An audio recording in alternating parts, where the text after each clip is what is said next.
কান্দে না, কান্দে কেন? হ্যাঁ, দোয়া করেছি। এখন কেমন লাগতেছে? অবশেষে সন্ধান মিলেছে সিরাজগঞ্জের শাহজাদপুরের ভুলবাকটিয়া ধানক্ষেত থেকে উদ্ধার হওয়া ক্ষতবিক্ষত আহত শিশুটির। মুক্তিপণের টাকা না পেয়ে ক্ষতবিক্ষত করে মৃত্যু ভেবে ফেলে রেখে যায় মাদ্রাসার ছাত্র মিনহাজুল ইসলামকে। শাহজাদপুর থানা পুলিশ খবর পেয়ে ওই শিশুটিকে উদ্ধার করে সিরাজগঞ্জ মনসুর আলী মেডিকেল কলেজ হাসপাতালে মুমূর্ষু অবস্থায় ভর্তি করে। পরবর্তীতে সেখানে নিয়মিতভাবে চিকিৎসার খোঁজখবর নেন শাহজাদপুর থানার অফিসার ইনচার্জ আসলাম আলী এবং সিরাজগঞ্জের ডিএসবি কর্মকর্তা। এ নিয়ে সামাজিক যোগাযোগ মাধ্যমে ছবি ও ভিডিও আপলোড করা হয়। উদ্ধার হওয়ার 18 দিন পর খোঁজ মিলল হতভাগ্য এবং প্রাণে বেঁচে যাওয়া মাদ্রাসার ছাত্র মিনহাজুলের। তার মা বাবা ও পরিবারের সদস্যগণের নিকট শিশুটিকে উদ্ধার করে তুলে দেওয়া হয়েছে। কিশোরটির নাম মিনহাজুল ইসলাম, দিনাজপুর জেলার ফুলবাড়িয়া উপজেলার কাজীহাল ইউনিয়নের চৌকিয়াপাড়া গ্রামের মনিরা খালেক দম্পতির ছেলে। 16 বছর বয়সী মিনহাজুল স্থানীয় হাফিজি মাদ্রাসায় পড়ালেখা করত। প্রায় 1 মাস আগে মাদ্রাসা থেকে পালিয়ে ঢাকায় তার মামার বাসায় যায়। মামার বাসায় 2 দিন অবস্থান করার পর বাসা থেকে বের হয়ে যায়। এরপর আর তাকে খুঁজে পাওয়া যায়নি। এরপর ধারণা করা হয় মুক্তিপণের জন্য অপহরণকারীরা তাকে আটকে রাখে।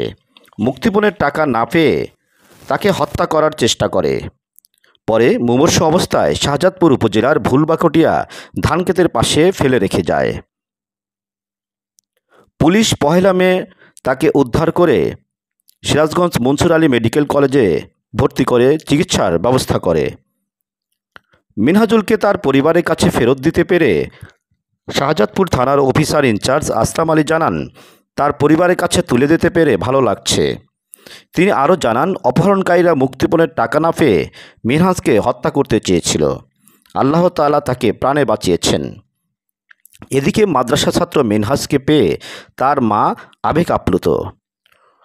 বারবার কান্নায় ভেঙে পড়ে বুকের মানিককে জড়িয়ে ধরছেন। সেই সাথে দীর্ঘ 1 মাস পর তার সন্তানকে কাছে পেয়ে প্রশাসন এবং সাংবাদিকদের ধন্যবাদ জানান। আম্মু আমাকে টাকা পাঠায় দাও। আমি কই তোমাকে টাকা দেওয়া যাবে না, তুমি ওই জায়গায় যে জায়গায় আছেন ওই জায়গায় থাকো, তোমার মামারে আমি পাঠাই দিতেছি, তোমার মামা যায় নিয়ে আসবো। পরে ছেলে কয় আচ্ছা ঠিক আছে আমি আসি। আসার পরে ছেলে নিজে নিজেই করছে, করার পরে আমার ভাই আসে, তারপরে নিয়ে গেছে, ওর মামা আসে, নিয়ে যাওয়ার পর ওর মামার কাছ থেকে চলে আসে। বাপ নিয়ে যাবি থুই আইছে মাদ্রাসা দেবা হারা কবা পারি না বা ওই মাদ্রাসা থাকে পালে আইছে ঢাকাত বা ওই যে সাজু ইব্রাহিম ওই ফেসবুকে বাইছে বা ভায়া কাছে রাতের 9টা 1:30টার সময় কাছে কাছে মা ছেলে তো চিন্তা করিস না, মেলায় কান্দিছিস, ছেলে ভালো আছে, আল্লাহ ছেলে হেফাজতে রাখছে, ছেলে পাবো। ভুলবাকটিয়া গ্রামে এক ধান ক্ষেতের মধ্যে আহত অবস্থায় আমরা ওখানে পাই। স্থানীয় লোকজন মনে করছে সে হয়তো মারা গেছে, কিন্তু আমরা ওখানে গিয়ে তারপরে আমরা মনে করছিলাম হয়তো ডেড বডি, কিন্তু তারপরে যখন আমরা তার গায়ে হাত দিয়ে দেখি তখন শুধুমাত্র তার পালস টিপু চলতেছিল। তখন তাৎক্ষণিকভাবে আমরা তাকে উদ্ধার করি এবং সেখান থেকে নিয়ে আমরা প্রথমে আমাদের নিকটস্থ উপজেলা স্বাস্থ্য কমপ্লেক্স পোতাদিয়াতে নিয়ে যাই।